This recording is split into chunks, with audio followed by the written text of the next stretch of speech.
పెరమల్ల ప్రణయ్ కుమార్ పరువు హత్య సంఘటన తేదీ 14/9/2018 నాడు జ్యోతి హాస్పిటల్ మిరాల్గూడలో పగలు హత్య చేసినటువంటి ఈ కేసులో తేదీ 2/12/2019లో ప్రణయ్ కుమార్ ఫాదరు పెరమల్ల బాలస్వామి అభ్యర్థన మేరకు జిల్లా కలెక్టర్ గారు నన్ను స్పెషల్ పబ్లిక్ ప్రాసిక్యూటర్ గా నియమించడం జరిగింది. అంతకంటే ముందే మారుతిరావును అట్లాగే ఈ కేసులో కుట్రదారులుగా ఉన్నటువంటి A2 నుంచి A8 వరకు అరెస్ట్ చేసి రిమాండ్ చేయడము, ఆ తర్వాత పీడీ యాక్ట్ లో మారుతిరావు బెయిల్ పైన రావడము, ఆ తర్వాత తన కూతుర్ని తన వద్దకు తీసుకురావడానికి ఆయన ఒత్తిడి చేసి ప్రలోభాలకు గురి చేస్తున్నాడని చెప్పి మిరాల్గూడ 1 టౌన్ వారు కేసు నమోదు చేయడంతో నేను అప్పటికే ఛార్జ్ తీసుకుని ఉన్నాను కాబట్టి క్యాన్సిలేషన్ ఆఫ్ బెయిల్ మూవ్ చేయడం జరిగింది మారుతిరావు పైన.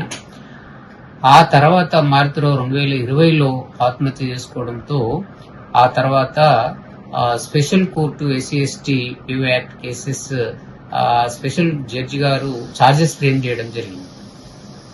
ఛార్జెస్ ఫ్రేమ్ చేసే సమయంలో కూడా డిశ్చార్జ్ పిటిషన్లు on behalf of the accused తరఫున స్పెషల్ కోర్టులో ఫైల్ చేసినప్పుడు నేను కౌంటర్లు ఫైల్ చేస్తూ వారి యొక్క డిశ్చార్జ్ పిటిషన్లన్నీ డిస్మిస్ చేయించడం జరిగింది. ఆ తర్వాత 3/1/2022 రోజు అప్పుడు ఉన్నటువంటి స్పెషల్ జడ్జి గారు భవానీ మేడం గారు ఈ కేసును ట్రయల్ ఇనిషియేట్ చేయడం జరిగింది. ముఖ్యంగా ఈ కేసులో ఉన్నటువంటి బాలస్వామి కాంప్లైనెంట్, అట్లాగే ఐ విట్నెస్ ఉన్నటువంటి అమృతవర్షిని, ప్రణయ్ మదరు ప్రేమలత వీరి యొక్క ఎవిడెన్స్ ను రికార్డ్ చేయడం జరిగింది. వీరి యొక్క చీఫ్ ఎగ్జామినేషన్ కంప్లీట్ అయిన తర్వాతనే మేము క్రాస్ చేస్తామని చెప్పి డిఫెన్స్ కౌన్సిల్స్ కోర్టు వారికి రిక్వెస్ట్ చేయడంతో వరుసగా ఈ ముగ్గురు చీఫ్ ఎవిడెన్స్ రికార్డ్ చేసిన అనంతరము defence councils cross examination start చేయడం జరిగింది.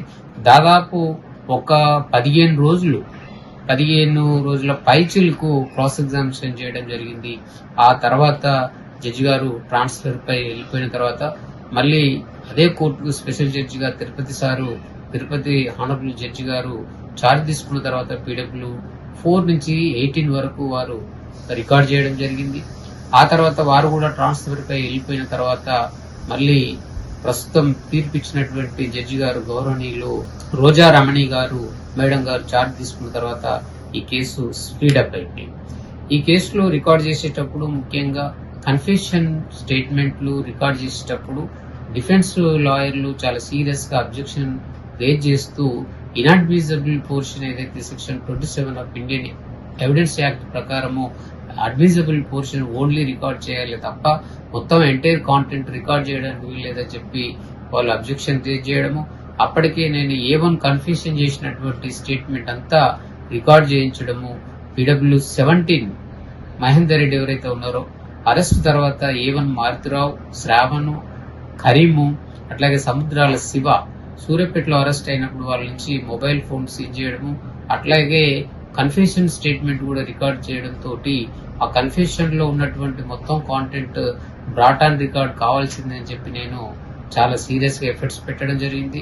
వాళ్ళు దీనిపైన చాలా సందర్భాల్లో అబ్జెక్షన్ రేజ్ చేశారు. ఆ తర్వాత బోత్ సైడ్ ఆర్గ్యుమెంట్ విన్న తర్వాత ట్రయల్ జడ్జి గారు ఆర్డర్ పాస్ చేశారు. ఆ తర్వాత వాళ్ళు హైకోర్టుకి వెళ్లారు. హైకోర్టు ప్రకారం కూడా హైకోర్టు జడ్జి గారు క్రిమినల్ పిటిషన్ డిస్పోజ్ చేస్తూ ఈ confession statement inadmissible portion, admissible portion it will be deciding matter అనే ఒక డైరెక్షన్ తోటి ట్రయల్ కోర్టు వారికి డైరెక్షన్ ఇవ్వడం, ఆ తర్వాత ఏదైతే కన్ఫెషన్ ఉందో అదంతా కూడా జడ్జి గారు రికార్డ్ చేయడం జరిగింది. వాళ్ళ అబ్జెక్షన్ రికార్డ్ చేస్తూనే ప్రాసిక్యూషన్ వర్షన్ కూడా రికార్డ్ చేయడం జరిగింది. ఆ తర్వాత వారు మళ్ళీ హైకోర్టుకు వెళ్లడము, ఆ తర్వాత A5 హైకోర్టుకు వెళ్లడము, ఆ తర్వాత ఏదైతే 313 ఎగ్జామినేషన్ ఉంటుందో వాటిపైన కూడా 313 ఎగ్జామినేషన్ పైన కూడా క్వశ్చనర్స్ పైన కూడా డిలీట్ చేయాలని చెప్పి హైకోర్టుకు వెళ్లడం, స్టే పిటిషన్లు వేయడం, ముఖ్యంగా స్టే రాకుండా ఆ పిటిషన్లు కూడా డిస్పోజ్ కావడానికి ప్రాసిక్యూషన్ చాలా సీరియస్ ఎఫర్ట్స్ పెట్టింది. అంటే మొత్తంగా లాస్ట్ ఫైనల్ హియరింగ్ లో వచ్చే నాటికి వాళ్ళ డిఫెన్స్ ముఖ్యంగా Pranay Kumar is not belongs to SC community అని చెప్పి వాళ్ళు అబ్జెక్షన్ రేజ్ చేయడం, అదే డిఫెన్స్ ప్లీ తీసుకోవడం.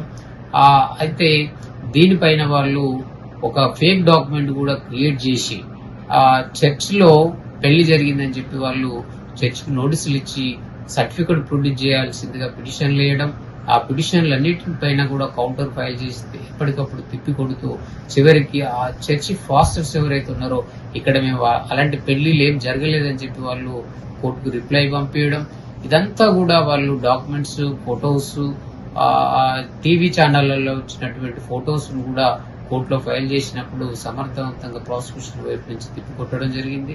ముఖ్యంగా వాళ్ళు లాస్ట్ రైట్స్ మినరల్స్ కూడా వాళ్ళు క్రిస్టియన్ సాంప్రదాయం ప్రకారం జరిగింది కాబట్టి SC/ST అట్రాసిటీ యాక్ట్ అప్లికేబుల్ కాదని చెప్పి వాళ్ళు సీరియస్ గా అబ్జెక్షన్ చెప్పడం, ఆ తర్వాత వాళ్ళు డిఫెన్స్ వైపు నుంచి కూడా వాళ్ళు ఒక విట్నెస్ చూజ్ చేసుకోవడం, ఒక ప్రముఖ టీవీ ఛానల్ కరస్పాండెంట్ కూడా ఎగ్జామ్ చేయడం, ఆనాటి ఆ టీవీ ఛానల్ టెలికాస్ట్ చేసింది వాళ్ళు CD రూపంలో ఫైల్ చేసినప్పుడు నేను దాన్ని సమర్థవంతంగా తిప్పికొడుతూ క్రాస్ ఎగ్జామినేషన్ లో ఆ టీవీ ఛానల్ ఏదైతే టెలికాస్ట్ చేసిందో ఈ పరువు హత్య అని, ప్రణయ్ కుమార్ హత్య చాలా దారుణమైందని, కుల అహంకారంతో జరిగిందని చెప్పి ఆ టీవీ ఛానల్ ఆ రిపోర్టర్ తోటే నేను అడ్మిషన్ చేయించడం జరిగింది. సరే వాళ్ళు చాలా వరకు డిఫెన్స్ లో ఓన్లీ క్యాస్ట్ మీదనే పోయారు, రిలీజన్ మీదనే పోయారు, కానీ ఎక్కడ కూడా వాళ్ళ క్యాస్ట్ సర్టిఫికెట్ గానీ మ్యారేజ్ సర్టిఫికెట్ గానీ డిస్ప్యూట్ చేయలేదు, ఛాలెంజ్ చేయలేదు. చివరికి SC/ST అట్రాసిటీ యాక్ట్ అప్లికేబుల్ అవుతుందని సక్సెస్ఫుల్ గా ప్రాసిక్యూషన్ ఎస్టాబ్లిష్ చేయడం జరిగింది. లాస్ట్ లో ఫైనల్ హియరింగ్ లో నేను డే అంతా కూడా ఆర్గ్యుమెంట్స్, ఓరల్ ఆర్గ్యుమెంట్ చెప్తూ అట్లాగే 472 పేజీల రిటర్న్ ఆర్గ్యుమెంట్స్ కూడా ఫైల్ చేస్తూ దానికి అందులో సుప్రీంకోర్టు ఇచ్చినటువంటి చారిత్రాత్మకమైన తీర్పులు, Bachan Singh versus state of Punjab 1983, అట్లాగే ఆ పరంపరంలో కుల హత్యలను ఎట్లా చూడాలి, ఏ కోణంతో చూడాలి, రేరెస్ట్ ఆఫ్ రేర్ కేసు ఎట్లా దీన్ని ట్రీట్ చేయాలి, కేటగరైజ్ ఎట్లా వస్తుంది, ఇది రేరెస్ట్ ఆఫ్ రేర్ కేసెస్, ఇది ఆనర్ కిల్లింగ్స్ అనే దానిపైన నేను స్పష్టమైనటువంటి జడ్జిమెంట్లు పెట్టి ఆ ఆర్గ్యుమెంట్స్ అడ్మిట్ చేయడం తోటి ఇది హానర్ కిల్లింగ్ కిందనే కోర్టు వారు దీన్ని ఆ కోణంలో చూసి జడ్జిమెంట్ డెలివర్ చేసిందని చెప్పి భావిస్తున్నాను. ముఖ్యంగా గ్రావిటీని బట్టి A2 కు డెత్ సెంటెన్స్ ఇవ్వడం జరిగింది, మిగతా వారికి లైఫ్ ఇంప్రిజన్మెంట్ ఇవ్వడం జరిగింది. మొత్తంగా ఈ కేసు నేను స్పెషల్ పబ్లిక్ ప్రాసిక్యూటర్ గా ఛార్జ్ తీసుకున్న తర్వాత కోర్టులో అనేక పిటిషన్లు వాళ్ళు డిఫెన్స్ వైపు నుంచి ఫైల్ చేసినప్పుడు కూడా వాటన్నిటిని ఎప్పటికప్పుడు తిప్పి కొట్టడం జరిగింది. వాళ్ళు చివరి వరకు హైకోర్టులో స్టే కోసం ప్రయత్నం చేశారు. ఇంకా ఈ కేసును డ్రాగన్ చేయాలని ఎన్ని ప్రయత్నాలు చేసినా వాటన్నిటిని తిప్పికొట్టడం జరిగింది. ముఖ్యంగా ఈ కేసు జడ్జిమెంట్ వచ్చిన తర్వాత ఆ బాధిత కుటుంబం ఏదైతే ఉందో పెరమల్ల బాలస్వామి సంతోషాన్ని వ్యక్తం చేస్తూ ఆయన మీడియాతో మాట్లాడడం జరిగింది. అమృత కూడా ఫోన్ చేసి చాలా ధన్యవాదాలు PP గారు అని చెప్పి తను అప్రిషియేట్ చేస్తూ నాకు ఫోన్ లో మాట్లాడడం జరిగింది. ఈ కేసు తీర్పు ఖచ్చితంగా సమాజం పట్ల ఒక మార్పును తీసుకొస్తుందని చెప్పి ఆశిస్తున్నాం. ముఖ్యంగా పరువు హత్యలకు పాల్పడే వాళ్ళు ఈ కులముతో ఒక అమూల్యమైన జీవితాలను సర్వనాశనం చేస్తూ మా కులం గొప్ప అని చెప్పి ఎవరైతే విరవీగుతున్నారో వారికి ఇది చెప్పబెట్టలాంటి జడ్జిమెంట్ గా చెప్పవచ్చును. ఈ కుల హత్యలు ఆగాలి అనంటే ప్రభుత్వం వైపు నుంచి కూడా ఇనిషియేట్ తీసుకోవాలి. ఇలాంటి జడ్జిమెంట్లను ప్రజల్లోకి తీసుకెళ్లాలి, పబ్లిసిటీ చేయాలి, అవేర్నెస్ క్రియేట్ చేయాలి. ముఖ్యంగా పరువు హత్య కేసులలో సుప్రీంకోర్టు ఇచ్చినటువంటి ఆ జడ్జిమెంట్ చాలా సీరియస్ గైడ్ లైన్స్ ఇవ్వడం జరిగింది.